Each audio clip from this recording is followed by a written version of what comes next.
shoved open the hotel suite door so hard it slammed against the wall. He held her deep into the kiss. She stood. He didn't panic. He didn't even let go of the woman in his arms. Instead, he looked straight at his wife and calmly lifted a glass. "You're early." The room fell silent. Even the woman beside him stopped smiling. No one expected the wife to walk in. No one expected her to smile back. Without saying a word, she slipped her wedding ring off her finger, placed it on the table, and turned to leave. Halfway to the door, her knees buckled. She caught herself against the wall, hiding the hand that had instinctively covered her stomach. No one noticed. Not even the man who had once promised she would never face life alone.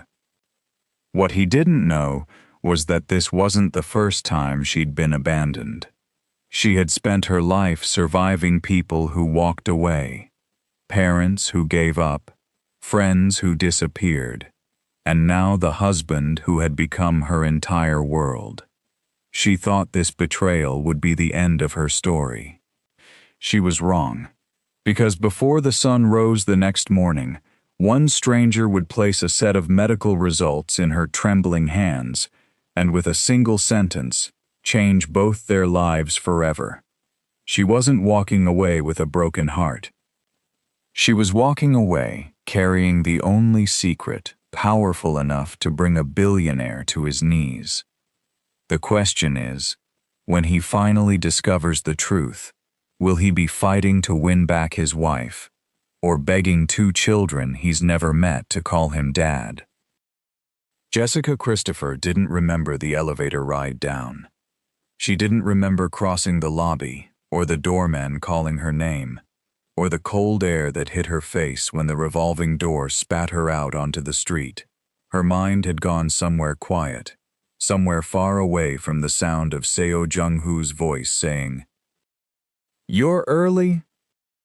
Like she'd interrupted a dinner reservation instead of catching him with another woman's lipstick on his collar. Her hand was still pressed flat against her stomach when she finally stopped walking, 3 blocks from the hotel, in front of a closed flower shop with its metal grate pulled down. She hadn't told him yet. She'd been waiting for the right moment. A quiet dinner, maybe, or a Sunday morning when his mother wasn't hovering and his phone wasn't buzzing every 4 minutes with Susan Monroe's name lighting up the screen. She had wanted, just once, for something in their marriage to belong only to the two of them before the world got its hands on it. Now she wondered if there would even be a then left to tell. "Ma'am?" A man's voice, careful, close. "Ma'am, you're shaking. Do you need me to call someone?" She looked up. He was maybe 40, wearing a plain gray coat, holding 2 coffee cups like he'd just stepped out of the 24-hour diner across the street. Kind eyes, the kind of face that didn't ask for anything. "I'm fine," she said, and her voice cracked on the second word. "You don't look fine." He held out one of the coffees. "It's just coffee, not a marriage proposal." Despite everything, something in her chest loosened enough to let out a broken laugh. "I'm Gabriel," he said. "Gabriel Hayes. I run a shelter 2 streets over. I know a woman in shock when I see one. I see it every night." "I'm not." She stopped, because she was. She was in shock. She was standing on a sidewalk in a $5,000 coat with no ring on her finger, and a secret in her body that no one but her knew existed, and she had absolutely nowhere to go, because the penthouse she called home had his mother's name on half the furniture, and his assistant's number saved under emergency. "You don't have to tell me anything," Gabriel said gently, "but you shouldn't be alone tonight. I know that look. I've worn it myself." She should have said no. Every instinct that had been trained into her by a childhood of vanishing parents told her not to trust another stranger's kindness, because kindness always came with a bill nobody warned you about. But her knees were still weak, and the night was cold, And for the first time in 3 years, nobody was watching her to see if she'd perform the role of a perfect billionaire's wife correctly. Okay, she whispered. Just for tonight. 3 years earlier, Jessica Christopher had been a woman who didn't believe in staying. Not since her mother packed one suitcase and never picked it up. Not since her father remarried and forgot to invite her. Not since a lifetime of people who loved her, right up until the moment it became inconvenient. She met Seo Jung-hoo at a charity gala in Seoul, working as a translator, arms crossed in a corner, watching the room like she was cataloging exits. He found her there. "You're not enjoying yourself," he said. "I'm working." Even the people who are working are supposed to look like they're not. Something in his face stopped her. Not practiced charm, but recognition. Like he too was tired of performing. They talked until the caterers started stacking chairs. Within a year, he'd asked her to marry him on a rooftop in Busan. No ring yet. Just a promise. "I don't know how to be a man who stays, but I want to learn with you." She had believed him. God help her. She had believed him with everything the abandoned parts of her still had left to give. His mother, Yoon Hae-jin, had never approved. Not because Jessica was unkind or unaccomplished or anything less than exceptional, but because she wasn't Korean, wasn't from the world of old money and older names, wasn't the daughter of anyone Hae-jin's friends would recognize at a dinner party. "You will never belong here the way you think you will," Hae-jin had told her once, in the private dining room of the Seo estate. Over tea, neither of them touched. "My son collects things he believes he can fix. Be careful, you are not simply his newest project."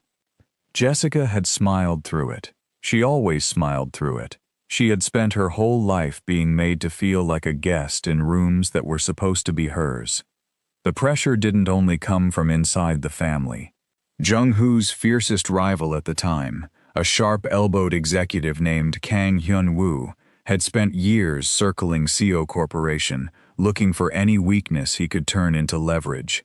A stalled deal, a bad quarter, a scandal he could quietly feed to the press. Jessica had met him exactly once, at a shareholders' dinner, and had disliked him instantly. The way his eyes lingered too long on every conversation that wasn't his. Cataloging. Waiting. That man collects information the way other men collect watches, Jung-hoo had told her afterward, only half joking. Never say anything to him you wouldn't want repeated to the board. She hadn't thought much of the warning at the time. She would remember it, years later, with a chill that ran straight through her. She hadn't expected Susan Monroe to walk into the picture 2 years into the marriage, hired as a brand consultant for the Seo Corporation's American expansion, polished, ambitious, and endlessly, deliberately present at every dinner, every gala, every late night at the office that ran longer than it should have.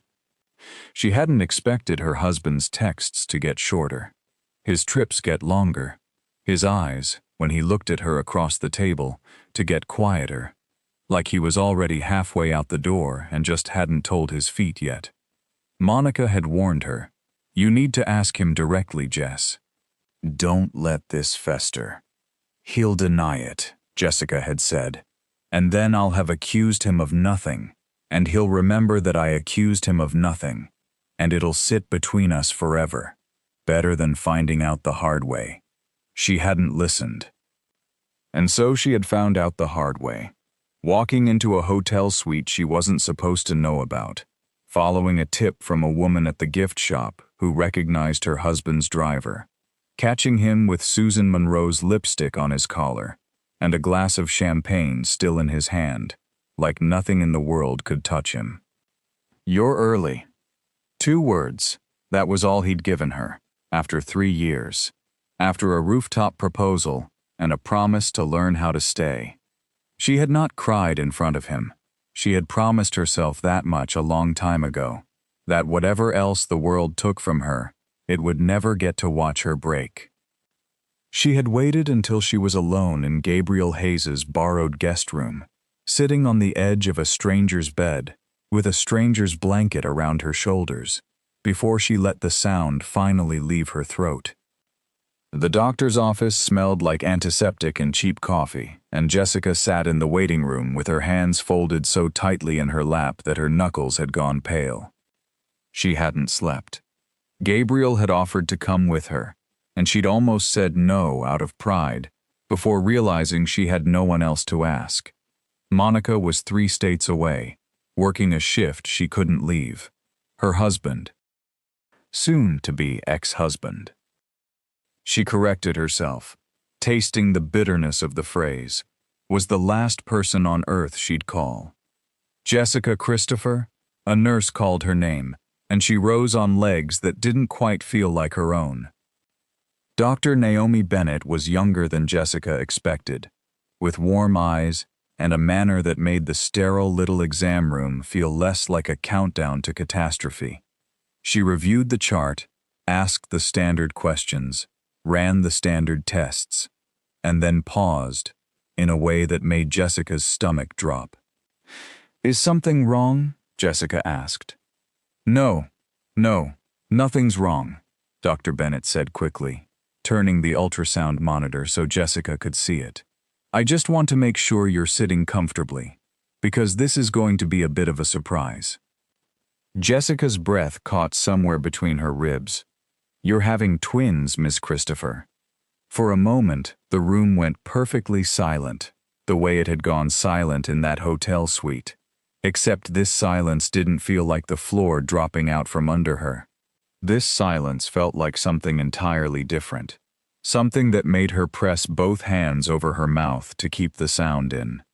"Twins," she repeated, like the word needed testing on her tongue before she could believe it.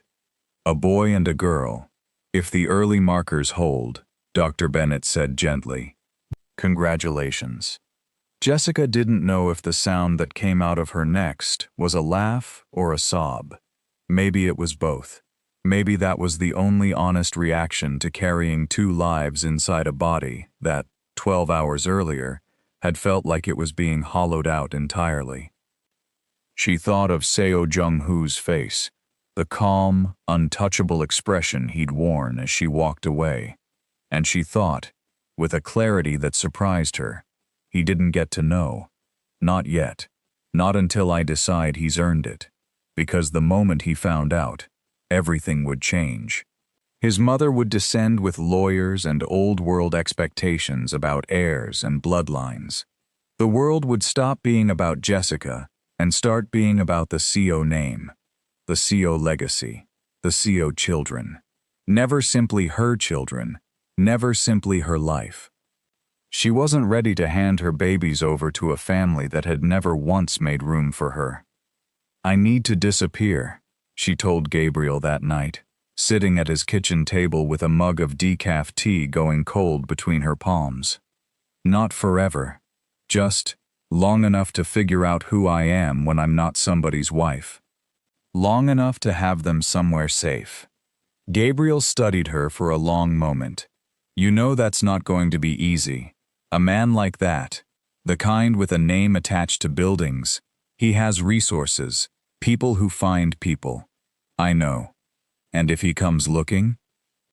Jessica's jaw tightened, one hand drifting instinctively to her stomach. Then he'd better be ready to explain to 2 children why he let their mother walk out of a hotel room with a ring on the table and never once asked her to stay. The next 8 months moved like a slow-healing wound. Jessica changed her number. She changed her last name back to Christopher on every account that would let her, closed out the joint credit cards and, with Gabriel's help, found a small apartment above a laundromat in a city 3 hours from anywhere the Seo name meant anything. She took a remote translation job that let her work from home, stitched together a life out of thrift store furniture and second-hand cribs, and told herself every single night that this was enough, that she didn't need the penthouse, or the driver, or the man who'd once promised to learn how to stay. Monica visited when she could. "You look tired," she said one weekend, watching Jessica waddle around the tiny kitchen at 7 months pregnant, refusing to sit down even though her ankles had swollen to twice their size. "I look like a woman building a life from scratch," Jessica corrected. "There's a difference." "Have you told him yet?" Jessica's hand stilled on the counter. "No, Jess. He gets nothing from me, Monica. Not until I know he deserves it." Her voice wavered, just slightly. "I keep thinking about what his mother said, that I'd never belong there. That I was just a project he thought he could fix." She looked down at her stomach, at the two lives she could already feel arguing with each other through her ribs. "I won't let my children grow up feeling like guests in their own family. If he wants them, he's going to have to prove he wants us. Not an heir, not a bloodline. Us." The twins arrived on a rainy Tuesday in March, 11 months and 2 days after Jessica had walked out of that hotel suite. Arthur came first, red-faced and furious at the world, followed 6 minutes later by his sister, Karen, quiet and watchful, in a way that made the delivery nurse comment she'd never seen a newborn study a room like that. Gabriel drove Jessica home from the hospital because there was no one else to call. And standing in the doorway of her small apartment holding 2 car seats, Jessica allowed herself, for the first time in nearly a year, to cry without hiding it. "They're beautiful," Gabriel said softly. "They're mine," Jessica whispered back, like she still couldn't quite believe it. "Nobody gets to take that away." If you've made it this far, you already know this story is about to get a lot heavier. Because somewhere across the ocean, a man is about to discover the family he threw away, with 2 words, and he is not going to take the truth quietly. Before we go there, hit that subscribe button and drop a comment telling me whether you think Jessica should ever let him back in. Because trust me, what happens next is going to make you furious, and I want to hear every bit of it in the comments below. Now, let's go back to Seoul. Seo Young-hoo had told himself, in the weeks after Jessica left, that she would come back. She always came back. That was the shape their marriage had taken over the last stretch of years. Arguments that flared and cooled, absences that stretched and then closed. A rhythm he had grown so used to that he mistook it for permanence. He had lifted that champagne glass in the hotel suite not because he didn't care that his wife had just walked in on something she should never have seen, but because some cold, arrogant part of him had genuinely believed that nothing, not even this, could make Jessica Christopher actually leave. He was wrong. Weeks turned into a month turned into 3. Her number disconnected, her accounts closed. Monica Ellis, when he finally tracked her down through mutual acquaintances, told him exactly 4 words before hanging up: "You lost your chance." His mother, for her part, seemed almost relieved. "This is for the best, Young-hoo," Yoon Hee-jin told him over dinner, 6 months after Jessica's disappearance, as though she were discussing a business deal that had simply run its course. "She was never suited for this life. You will find someone more appropriate, someone who understands what it means to build a legacy." "I don't want someone more appropriate," Young-hoo said quietly, staring at the untouched food on his plate. "I want to know why she left without a word." "She left because you gave her a reason to," his mother said. Not unkindly, but not gently either. "That woman Susan, she was never worth losing your wife over. Young-hoo, I told you that from the beginning." He didn't argue. There was nothing to argue. He had known, even in the moment, sitting in that hotel suite with Susan Monroe's manicured hand on his sleeve, that it meant nothing to him, that it was a mistake born of loneliness and exhaustion and 11 months of feeling like a stranger in his own marriage, watching his wife retreat further and further behind a smile he could no longer read. He had known it meant nothing. He had simply never imagined it would cost him everything. Susan disappeared from CO Corporation not long after, quietly reassigned to a subsidiary in another country. His mother's doing, he suspected, cleaning up a mess before it could stain the family name any further. He didn't fight it. He didn't care enough to. What he did was hire Desmond Winston. Daniel was the best private investigator his money could buy, a former detective with a reputation for finding people who very much did not want to be found. Jung-Hoo gave him everything. Jessica's last known address, her closest friend, her old employer, every photograph he had left of her smiling, in a way she'd stopped smiling at him long before she ever walked out the door. This could take years, Daniel had warned him. If she doesn't want to be found, and she's smart about it, and everything you've told me says she is, this could take years, Mr. Seo. Then it takes years, Jung-Hoo said. I'm not stopping until I know she's safe. What he didn't tell Daniel, what he barely let himself think, in the quiet hours of the night when the penthouse felt too large and too silent, was that some instinct he couldn't name kept whispering that Jessica hadn't simply left broken-hearted. She'd left like a woman protecting something. 3 years passed like water finding its way downhill, slow in the moment, and gone all at once when you looked back at how far it had carried you. Arthur and Karen grew the way children grow when they are loved fiercely, even without abundance. Jessica's apartment above the laundromat became a small house with a yard, bought with savings scraped together dollar by dollar. Arthur was loud and endlessly curious. Karen was quieter, watchful, the kind of child who climbed into her mother's lap without being asked, as if she understood something about comfort that 3-year-olds weren't supposed to understand yet.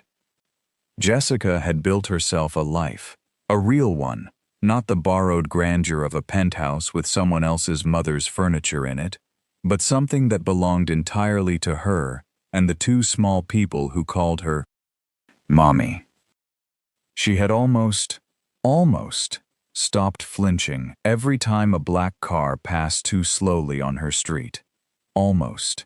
Have you ever thought about telling them? Monica asked one evening, watching the twins chase each other through the small backyard, while the 2 women sat on the porch steps with glasses of iced tea sweating in the summer heat. About their father, I mean. They're going to ask eventually. Karen already asked, Jessica admitted. Last week, out of nowhere. Wanted to know why Arthur has a different color skin than some of the kids at their daycare, and she doesn't. And, I don't know, Monica. One thing led to another, and she asked if she had a daddy somewhere. What did you tell her? I told her that her daddy lives far away, and that I love her enough for 2 parents. Jessica's voice wavered on the last word. It felt like a lie, even as I said it. It's not a lie. It's a mercy. Monica squeezed her hand. You gave those kids a life he was never around to build, Jess. That counts for something. Jessica watched Arthur tackle his sister into the grass, both of them shrieking with laughter, and felt the old, familiar ache settle somewhere beneath her ribs, the one that never fully went away, no matter how many years passed. Not longing for Jung-Hoo, exactly. Longing for the version of the story where he'd chosen differently, where 2 words in a hotel suite hadn't cost her children a father. She didn't know, sitting on that porch step in the fading gold light of a summer evening, that 3 states away, a man named Desmond Winston had just found the paper trail he'd been chasing for 3 years, a small house purchase under a name that had been legally reverted, in a town that matched a partial credit card record from a maternity clinic Jessica had used exactly once, 6 years ago, under an assumed insurance plan. She didn't know that within the week, everything she'd built would be standing directly in the path of everything Seo Jung-Hoo had never stopped searching for. Desmond Winston stood outside the small blue house with the porch swing, and the 2 bicycles leaned against the fence, and for a long moment, he simply watched.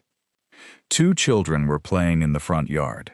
A boy, maybe 3, chasing a soccer ball with a determination that made Daniel almost smile. And a girl beside him, smaller, quieter, watching the street with an alertness that seemed unusual for a child her age. Something about the shape of the boy's jaw, the particular tilt of the girl's eyebrows when she turned toward the sound of his car, it hit him with a force he hadn't expected, even after 3 years of chasing a cold trail. He didn't need a DNA test to know what he was looking at. He called Jung-hoo from the car before he'd even turned the engine off. "Mr. Seo." His voice was careful, deliberate, the voice of a man about to detonate something he couldn't take back. "I found her." Silence on the line, then quietly, Is she all right?" "She's all right." Daniel paused, watching the boy in the yard scoop up the ball and run circles around his sister, both of them laughing at something only children found that funny. "Mr. Seo, there's something else, something you need to sit down for. Just tell me." "She has children, 2 of them, a boy and a girl. I'd guess they're about 3, 3.5. Daniel exhaled slowly. "Mr. Seo, I think they're yours." The silence that followed lasted so long that Daniel almost thought the call had dropped. "Mr. Seo?" "Send me the address," Jung-hoo said, and his voice had gone somewhere Daniel had never heard it go in 3 years of working for him. Somewhere cracked open, somewhere raw. "Send me everything, now." Jung-hoo didn't sleep that night. He sat in his study with Daniel's files spread across his desk, photographs taken from a discreet distance, a boy with dark hair and familiar eyes, a girl with a stillness in her expression that struck something deep and unnameable in his chest, and he stared at those 2 small faces until the sun came up over the Seoul skyline. 3 years old, 3.5 maybe, which meant Jessica had known. That night in the hotel suite, walking away with her hand pressed instinctively against her stomach, a gesture he remembered now with a clarity that made him sick, a gesture he had been too consumed by his own guilt and shame to properly see. She had known, even then, that she was carrying his children. And she had said nothing. She had let him believe, for 3 years, that she had simply vanished out of heartbreak and pride, when in truth, she had been protecting something far more precious than either of those things. He thought of every dinner with his mother, where Hae-jin had called Jessica's departure for the best. He thought of every year he'd spent chasing a ghost through Desmond Winston's dead-end leads, while 2 children who shared his blood grew up 3 states away, learning to walk and talk and laugh without him ever once being in the room. He thought of the word father and realized, with a devastation that nearly buckled him where he sat, that he had absolutely no right to it. But he was going to earn it, however long it took, whatever it cost him. He booked the first flight out. His mother tried to stop him. "You cannot simply appear at this woman's door after 3 years, Jung-hoo," Yoon Hae-jin said, following him through the penthouse as he threw clothes into a suitcase with none of his usual composure. "You will terrify her. You will terrify the children. Think. For once in your life, think before you act." "I have thought about nothing else for 3 years, Mother." He didn't look up from the suitcase. "I have 2 children I've never met. I don't have the luxury of thinking carefully anymore. I've already wasted enough time. And if she refuses to let you see them..." That stopped him. His hands stilled over the half-packed bag, and for a moment, the enormity of it all seemed to crush the air from the room. "Then I'll spend the rest of my life proving to her that I deserve a chance," he said quietly. "But I am not going to be a man who let his children grow up believing their father simply didn't want them. Not when the truth is that I never even knew to look." Hei-jin's expression shifted, something complicated moving behind her eyes. Regret, maybe, or the beginning of it. I said things to her, things I believed at the time were true, that she would never belong in this family. She paused. I did not know about the children when I said them. I want you to understand that. It doesn't matter when you said it, Mother. It mattered that you said it at all. Jung-hoo zipped the suitcase closed. If I have any chance of fixing what I broke, I need to fix it alone, without the family name standing behind me like a weapon. Just me. As a father, as a man who's finally ready to stay. Jessica was in the kitchen making dinner, Arthur's favorite, spaghetti with too much cheese, because he'd had a rough day at daycare and she'd promised him something good, when the knock came at the door. Karen answered it before Jessica could stop her, small feet padding across the hardwood, and Jessica heard her daughter's voice pipe up from the front hall. "Who are you?"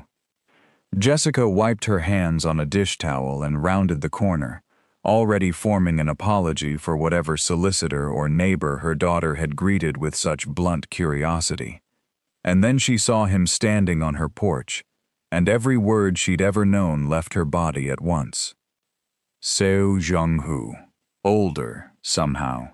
The sharp edges of his face softened by exhaustion, dressed not in the tailored suits she remembered, but in something plainer, more careful, like he'd deliberately chosen not to look like the man who owned half of Seoul. He was staring down at Karen with an expression Jessica had never once seen in 3 years of marriage. Something cracked open, something desperate. "Karen," Jessica said, her voice unsteady. "Go find your brother, sweetheart. Tell him dinner's almost ready." Karen looked between the strange man and her mother with the sharp, unnerving perception that had marked her since infancy, then padded off without another word. The silence that followed felt like it lasted an hour. "How did you find me?" Jessica finally said. It wasn't a question. It was an accusation. "Desmond Winston, a private investigator. I've had him searching for 3 years." Jung-hoo's voice was hoarse, like he hadn't used it properly in days. "Jessica, the children. Don't." Her voice cracked like a whip. "Don't you dare stand on my porch and say their names like you have any right to them." "I don't," he said immediately. "I know I don't. I know that. But I need to understand. I need you to tell me the truth.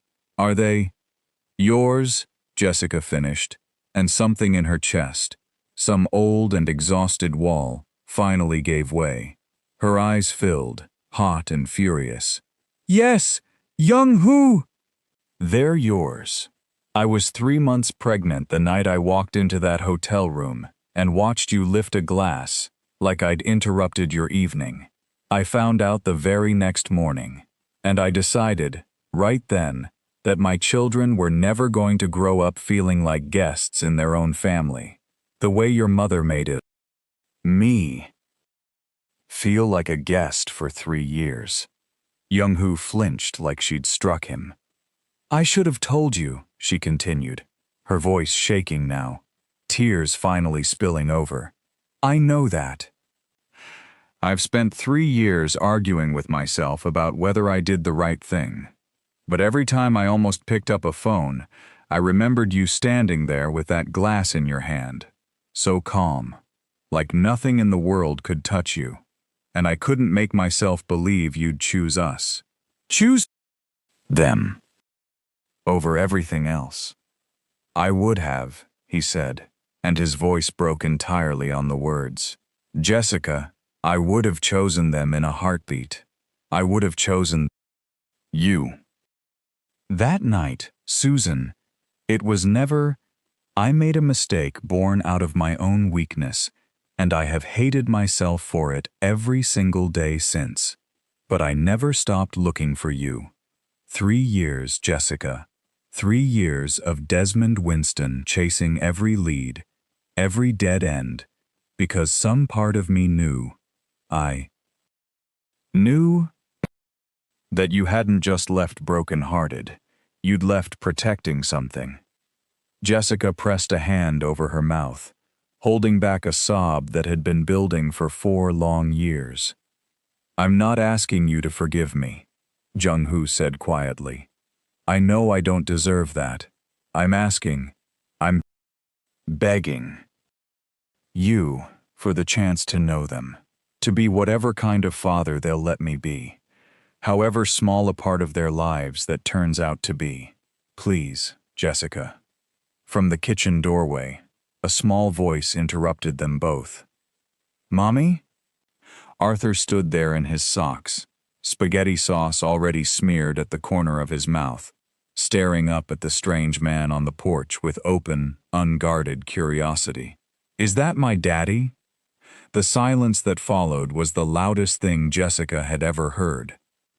We are far from finished here, because a 3-year-old just asked the one question his mother spent 3 years trying to protect him from, and what happens in the next few minutes on that porch is going to determine the rest of this family's future.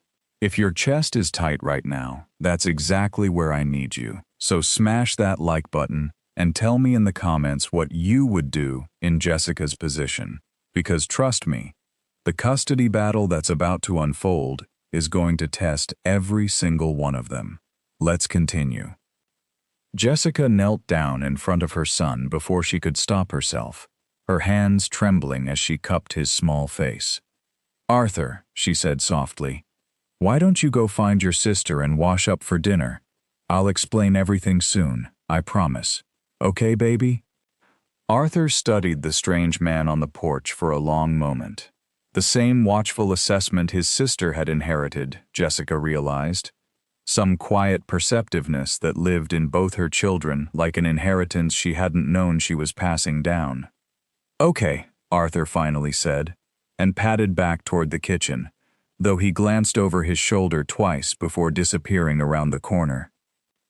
Jessica stood, wiping her face with the back of her hand, and turned to face Jung-Hoo with something harder in her eyes now.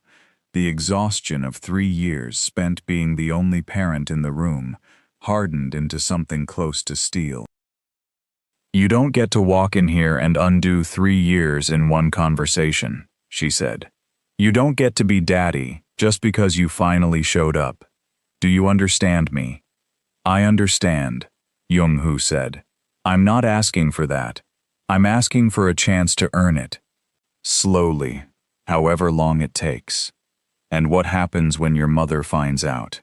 When the board finds out the CO heir has 2 children with a woman she called inappropriate to her face? What happens when this becomes a headline instead of a family?" Jung-Hoo's jaw tightened. "It won't. I won't let it." "You don't get to promise me that," Jessica said, her voice rising now. 3 years of carefully controlled composure finally cracking at the seams. "You promised me a lot of things once, Jung-Hoo. You promised me I'd never face life alone. You promised me you'd learn how to stay. I built an entire life without you, because your promises turned out to be worth exactly nothing the moment they became inconvenient." "I know." He didn't argue. He didn't defend himself. He simply stood there, absorbing every word, like a man who'd finally understood. He had no right to flinch from it. "I know, Jessica, and I'm not here to ask you to trust my promises again. I'm here to ask you to let me show you, instead. Actions, not words. However long it takes to rebuild even a fraction of what I destroyed." Jessica stared at him for a long moment, arms wrapped tight around herself, the porch light flickering slightly overhead in the gathering dusk. "I'm not doing this alone anymore. If this happens," she finally said. "Not the negotiating, not the terms, not any of it. I'm calling a lawyer. If you want to be in their lives, it happens on my terms, supervised, documented, and slow. Do you understand?" "Whatever you need," Jung-Hoo said immediately. "Whatever terms protect them, protect you. I'll agree to it." Rachel Whitmore had been practicing family law for 19 years, and she had rarely seen a case as delicate as the one Jessica Christopher laid out across her desk on a Tuesday morning 3 weeks later. "He wants supervised visitation to start," Jessica explained, her hands wrapped around a cup of coffee she hadn't touched. "Which is what I asked for. But I know how this goes, Rachel. Men like him, men with names attached to buildings, they don't stay in the supervised visitation box for long. Eventually his lawyers will push for full custody rights, joint decision-making, maybe even relocation clauses, to bring them to Korea for part of the year. I need to protect my children before that happens." "Has he indicated he wants to fight you for custody?" Rachel asked, pen poised over her legal pad. "No, not yet. He's been—" Jessica paused, searching for the word. "Careful. Almost painfully careful. He flies in every other weekend, stays at a hotel instead of trying to insert himself into my house, only sees them for a few hours at a time with me present the whole time. He hasn't pushed for anything beyond what I've offered. But you don't trust it." "I don't trust anything that comes easy," Jessica admitted. "Not from that family. His mother once told me I'd never belong in their world. I don't intend to let my children become pawns in whatever version of belonging she decides they're owed." Rachel nodded slowly, making notes. "Then we build this carefully. A formal custody agreement. Not a handshake deal, not good faith. Documented visitation schedules, clear boundaries on international travel, and a clause requiring both parents' written consent before either child is photographed, filmed, or featured in any public or corporate capacity. Given his position, I'd also recommend a media protection clause. The last thing you need is a tabloid outing to your children before you're ready." "Yes," Jessica said immediately. "All of it. I want it airtight." The custody agreement itself took nearly 6 weeks to finalize, and Jessica sat across from Jung-Hoo in Rachel's conference room on the day they signed it, both of them flanked by lawyers, a stack of paper between them, thick enough to represent everything that had gone wrong and everything they were both, tentatively, trying to make right. Supervised visits. Every other weekend. No international travel without written consent from both parties. Rachel read aloud, sliding the document across the table. No media appearances involving the children without mutual agreement. Financial support structured through a trust, not direct transfers, to avoid any appearance of, as you put it, Jessica, buying your way back into their lives. "Understood," Jung-Hoo said quietly. "Agreed." Jessica watched him sign each page without hesitation, without the small print negotiations she'd half expected from a man who ran a corporation built on negotiating small print for a living. When he reached the final signature line, his pen hovered for just a moment. "Jessica," he said, not looking up, "I want you to know, I'm not signing this because Rachel drafted it well, or because I have no leverage to push back. I'm signing it because every restriction on this page is one you built to protect them, and I trust your judgment about what protects them, far more than I trust my own instincts right now." Jessica hadn't expected that to undo her the way it did. Some tight, guarded thing in her chest, loosening at the simple admission that he understood, finally, that this was never about punishing him. It was about making sure her children never grew up feeling like an inconvenience, the way she once had. "Thank you," she said quietly, and meant it. Monica, waiting outside the conference room with a coffee in each hand when Jessica finally emerged, took one look at her friend's face and pulled her into a hug without a word. "How do you feel?" Monica asked, once they were settled in the elevator, the papers now officially filed. "Terrified," Jessica admitted, cautiously, terrified. "That's better than the alternative," Monica said. "Terrified means you're letting yourself hope again. I haven't seen you do that in 3 years." Jessica pressed the elevator button for the ground floor and watched the numbers tick down, thinking of Arthur's easy laughter, of Karen's watchful eyes, of a man who had flown across an ocean, not to reclaim what he'd lost, but to slowly, patiently, earn a place he'd once thrown away without a second thought. "Maybe it's time," she said softly, more to herself than to Monica. "Just, carefully, on my terms." What Jessica didn't yet know, what she wouldn't find out until nearly 2 months later, sitting in Rachel's office with a folder of financial disclosures spread across the desk between them, was that the fight for her children's future was about to become far more complicated than anything either of them had anticipated. Because Seo Jung-hoo's business rival, Kang Hyun-woo, had just caught wind of a story that could either destroy the Seo Corporation's reputation or make Kang a very wealthy man if he played the information correctly. Kang Hyun-woo had spent the better part of a decade watching Seo Jung-hoo inherit everything Kang believed he deserved more: the corporation, the family name, the effortless respect that came with both. When his own sources within Seo Corporation's American office flagged an unusual pattern of wire transfers to a small town 3 states from New York, paired with Jung-hoo's increasingly frequent unexplained absences, Kang didn't need much imagination to connect the pieces. A hidden family. An heir the board didn't know existed. A scandal large enough to tank Seo Corporation's stock price if it broke at the wrong moment. Say, during the merger negotiations Kang's own company was quietly trying to disrupt. He didn't go to the press immediately. That would have been amateur.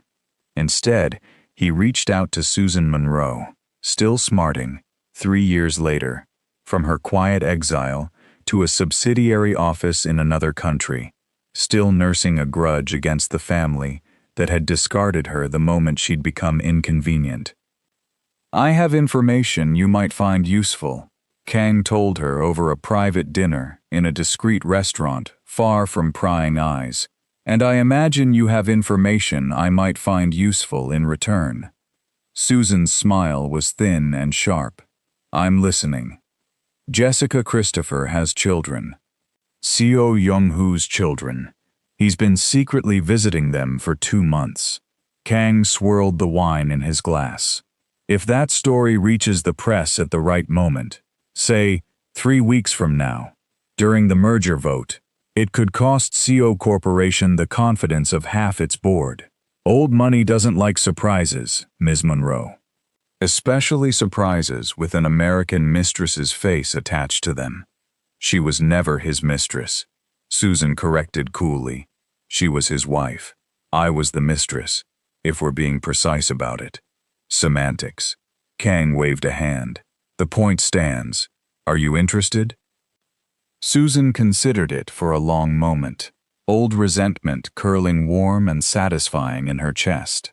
She thought of Yoon Hae-jin's dismissive glances, of being quietly shipped off like an inconvenient rumor, of watching Jung-hoo choose silence over ever once defending her publicly. "What's in it for me?" she finally asked. "A position at my company, senior enough that no one will remember the scandal that got you fired from Seo Corporation." Kang smiled, "and the rather satisfying knowledge that you'll be the reason it all comes crashing down." Susan lifted her glass. "Then I suppose I have a phone call to make." The call came into Rachel Whitmore's office on a Thursday afternoon, and Jessica watched her lawyer's face shift from professional calm to something far more alarmed within the space of 30 seconds. "What is it?" Jessica asked the moment Rachel hung up. "That was a contact of mine at a business journal," Rachel said carefully. "She's been approached by an anonymous source with information about Seo Jung-hoo having an undisclosed family in the United States. She's fact-checking before she runs the story, which means she's already decided she's going to run it. She's just covering herself legally first." Jessica's stomach dropped straight through the floor. "When?" She wouldn't say exactly. But given the timing of her questions, she asked me specifically about the merger vote taking place at Seo Corporation in 3 weeks. I'd guess someone wants this story to break at the worst possible moment for Jung-hoo's company. Rachel's expression hardened. Jessica, someone is trying to weaponize your children. Jessica's hands curled into fists in her lap, old fear rising fast and cold in her chest. The fear of being exposed, of her children's faces splashed across headlines before they were old enough to understand why, of the quiet, careful life she'd built with her own two hands being torn open for a corporate power struggle that had absolutely nothing to do with them. I need to call him, she said, already reaching for her phone. Jung-hoo answered on the first ring, and Jessica didn't waste time on pleasantries. Someone's about to leak our children's existence to the press, she said, her voice tight with fury and fear in equal measure. A journalist is fact-checking a story right now. Someone timed it deliberately, 3 weeks out from your merger vote. The silence on the line was heavy with dawning realization. Kang Hyun-woo, Jung-hoo said grimly. It has to be. He's been circling the merger for months looking for leverage. How does he even know? I don't know. But I intend to find out. His voice had gone hard in a way Jessica hadn't heard since the night she'd walked out of that hotel suite. Not the cold detachment she remembered from their marriage, but something protective, something almost frightening in its intensity. Jessica, listen to me. I am not going to let this touch them. Whatever it takes, whatever it costs the company, whatever it costs me personally, I will not let Arthur and Karen become a headline before they're ready. I promise you that. Your promises haven't exactly held up in the past, Jessica said, but her voice had lost some of its edge, exhaustion bleeding through the anger. Then let me show you instead of telling you, Jung-hoo said quietly. I'm getting on a plane tonight.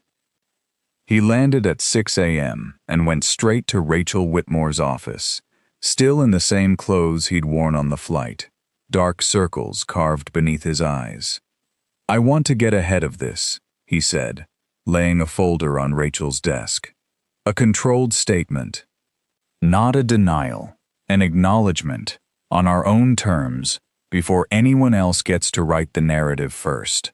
I'd rather my board hear the truth from me than from a tabloid twisting it into something ugly. That's a significant risk, Rachel said carefully. Once you confirm it publicly, there's no taking it back. Your children become public figures, whether you intend that or not. I know. Jung-hoo's jaw tightened. But the alternative is letting Kang Hyun-woo control the story.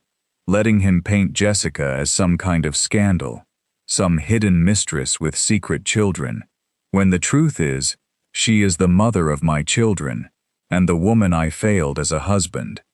I would rather the world know the truth, however painful, than let a business rival turn my family into a weapon. Jessica, sitting quietly in the corner of Rachel's office, watched him with an unreadable expression. This wasn't the man who'd lifted a champagne glass and said you're early, like nothing in the world could touch him. This was a man choosing, in real time, to put his children's dignity above his own company's stock price, above his own carefully constructed image. You'd really do that? She asked quietly. Risk the merger? Risk your mother's approval, the board's confidence, all of it, for this? Jessica, Jung-hoo said, turning to face her fully. I have already lost 3 years, and I can never get back. I am not going to lose one more day protecting my pride instead of protecting my children. The statement went out that evening, released simultaneously to every major outlet before Kang Hyun-woo's anonymous leak could gain traction. A short, carefully worded acknowledgement that Seo Jung-hoo was the father of 2 children with Jessica Christopher, that the 2 of them were co-parenting privately, and that the family respectfully requested the press respect the children's privacy going forward. It didn't stop the headlines entirely. Nothing could have. But it stripped the scandal of its teeth. There was no secret to expose, no salacious mistress narrative for Kang to weaponize, only a quiet, human story about a man trying to make amends, and a woman who had built a life on her own terms. Public sentiment, against every prediction Kang had made over dinner with Susan Monroe, tilted overwhelmingly in Jessica's favor. Commentators praised her resilience. Business analysts noted, almost begrudgingly, that Young-hoo's transparency had actually strengthened investor confidence rather than shaken it. A CEO willing to prioritize his children over his own reputation read, to many, as a man who could be trusted with far larger responsibilities. Kang didn't accept the loss quietly. 2 days after the statement went public, he requested an emergency meeting with Young-hoo, ostensibly to discuss the merger's path forward, though both men understood exactly what it really was. Young-hoo agreed to see him only on the condition that Rachel Whitmore sit in as a witness. "You had a story handed to you and you gave it away for free," Kang said, dropping any pretense the moment the door closed. "You could have controlled the narrative for months. Instead, you handed the board a fairy tale about fatherhood and redemption, and now I have nothing to leverage." "You had nothing to leverage the moment you decided to use my children as a bargaining chip," Young-hoo said, his voice low and controlled in a way that was somehow more unsettling than shouting would have been. "I built my company on the assumption that people like you exist, Kang. I just never thought you'd stoop to threatening 2 3-year-olds to win a boardroom vote." "Careful," Kang said, smiling thinly. "Threats sound ugly coming from a man in your position." "It's not a threat." Young-hoo leaned forward. "It's a promise. Rachel has already forwarded the paper trail connecting you to Susan Monroe's leak to both the merger board and to Seoul's financial regulators. Whatever you thought you were about to gain, you've already lost far more than a merger vote." Kang's smile didn't waver, but something behind his eyes did. He left without another word, and within the week, the story broke on his end instead, not about a hidden family, but about a business rival who'd tried to weaponize 2 children to sabotage a deal. Kang Hyun-woo's own board forced his resignation before the month was out. Susan Monroe, exposed as the anonymous source once Rachel's investigator traced the leak back through a paper trail Desmond Winston was only too happy to help assemble, found herself quietly released from her position before she'd even had the chance to enjoy it. With the threat gone, Rachel scheduled a short hearing to formalize the custody agreement through the courts, rather than leave it as a private arrangement that either party could later contest. Judge Eleanor Price reviewed the terms in a closed chamber. No press, no spectacle. Exactly as Jessica had insisted. "This is one of the more thorough parenting agreements I've seen across my desk," Judge Price said, glancing between them over her glasses. "Supervised visitation, converting to unsupervised after a review period, a media protection clause, a trust structure instead of direct payments. Miss Christopher, it's clear you built this to protect your children first and everyone's feelings second." "That was the intention, Your Honor," Jessica said. "Mr. Seo, do you understand and accept every term as written, without reservation?" "I do," Jung-hoo said. "Without reservation. Then this court approves the agreement as filed." Judge Price signed the final page and looked up, her expression softening just slightly.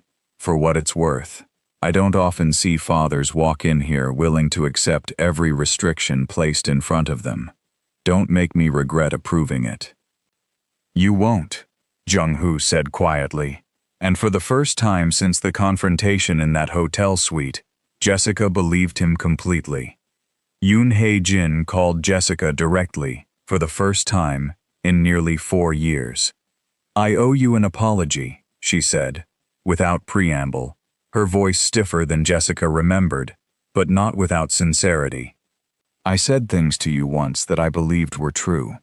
I have watched my son these past months become a man I scarcely recognized. A better one, I think, than the one who let you walk away. I do not know if that earns me any forgiveness, but I wanted you to hear it from me directly."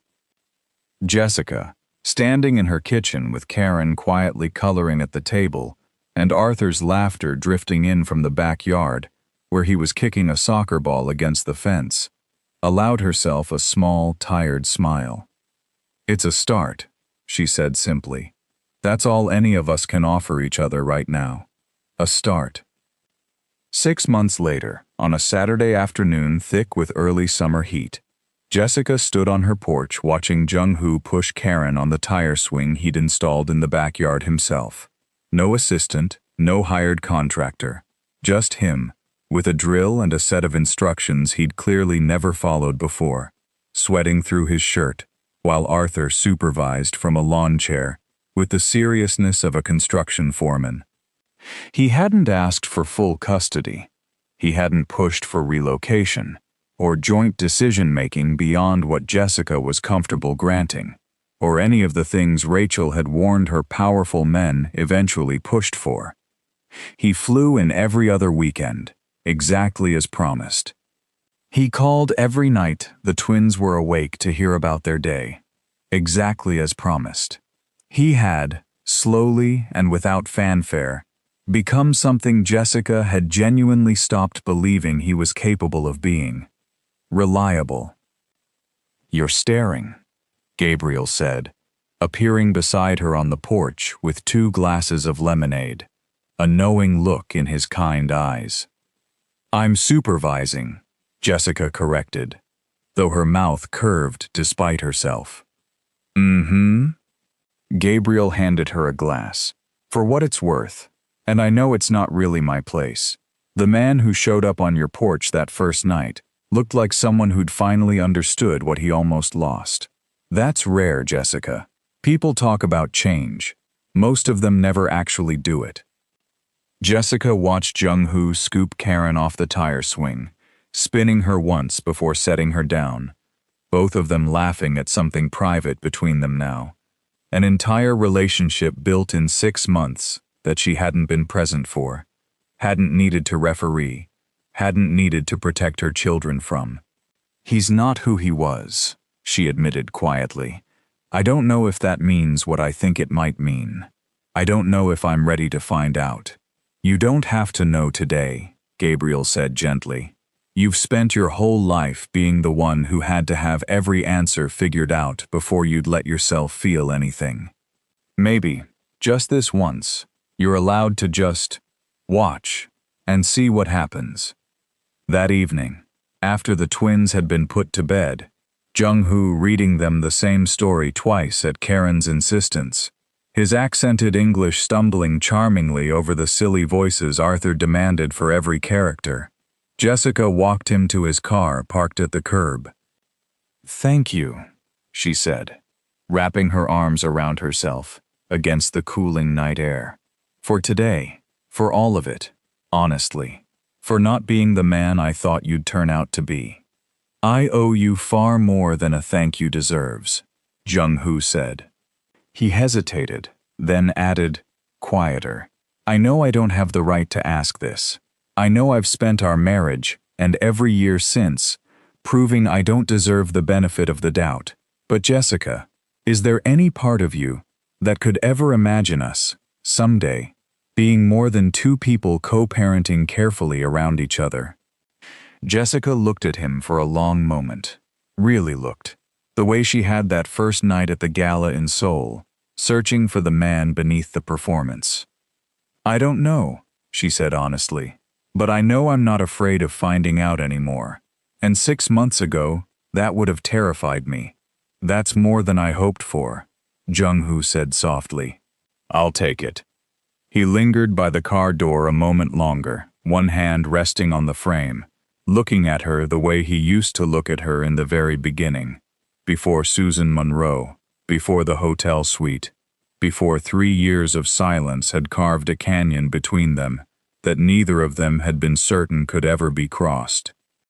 "For what it's worth," he added quietly, "watching you tonight, reading Karen her story, laughing with Arthur about the tire swing, moving through that house like it's the safest place in the world, I understood something I should have understood a long time ago. You were never the guest in any room, Jessica. You were always the one who made the room worth staying in. I was simply too foolish to see it while I still had the chance. Jessica felt her throat tighten, the porch light behind her casting a soft gold glow across the quiet street. Don't say things like that unless you mean to keep proving them. I intend to spend as long as it takes, he said, however long that is. She watched him drive away until his taillights disappeared entirely, and then she stood there a while longer, alone under the streetlight, letting the stillness of the night settle over her like something warm instead of something lonely. Inside, the house was quiet, the particular, contented quiet of two children sleeping soundly, safe and certain of exactly how loved they were, in a home built entirely on their mother's own two hands.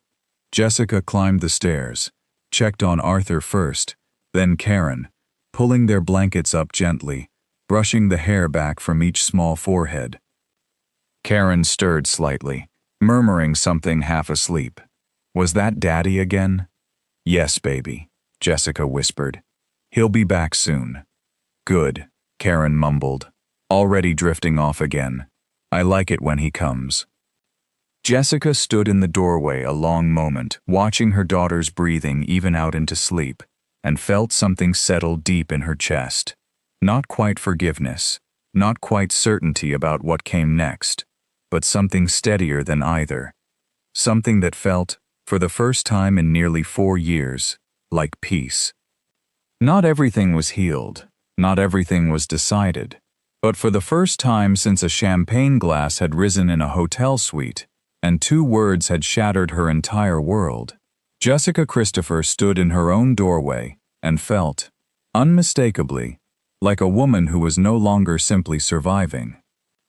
She was walking downstairs to lock up for the night when her phone lit up on the kitchen counter, a number she didn't recognize, the country code unfamiliar, the hour far too late for anything good. She almost let it go to voicemail. Something made her answer. Ms. Christopher. The voice on the other end was crisp, formal, entirely unfamiliar. A man's voice, older, measured in a way that made the hair rise on the back of her neck. My apologies for the hour. My name is Seo Dae-hyun. Jessica's hand tightened around the phone. She had heard that name exactly once before, years ago, in a passing comment from Young-hoo that he'd never elaborated on. My father doesn't involve himself in family matters. Hasn't in years. I'm not familiar with that name, she said carefully. You will be. A pause, deliberate, almost surgical. I have just returned from Zurich after an extended absence, and I've been made aware of certain developments within my family. I'd like to meet with you and your legal counsel before the end of the week. What developments? Jessica's voice had gone very quiet. The custody arrangement you signed with my grandson, Seo Dae-hyun said, his tone almost gentle, almost a warning, was never his to finalize alone. Not where the children's standing in this family is concerned. My son has opinions. I have considerably more say in this matter than he does. The line went dead. Jessica stood frozen in her kitchen, the phone still pressed to her ear long after the call had ended, her heart hammering against her ribs. Grandson. Young-hoo had never once mentioned that his father was still alive, let alone that there was a man above him in the family hierarchy, powerful enough to unmake, with a single phone call, everything she had spent 5 months carefully, painfully rebuilding. Upstairs, her children slept peacefully, unaware that somewhere across the ocean, a man they had never heard of had just decided their entire future was his to decide. She picked up the phone again, hands trembling, and dialed Jung-hoo's number. He answered on the second ring, still half laughing at something, the sound of his own front door closing behind him. Jessica, is everything all right? Who, she said slowly, is Seo Dae-hyun?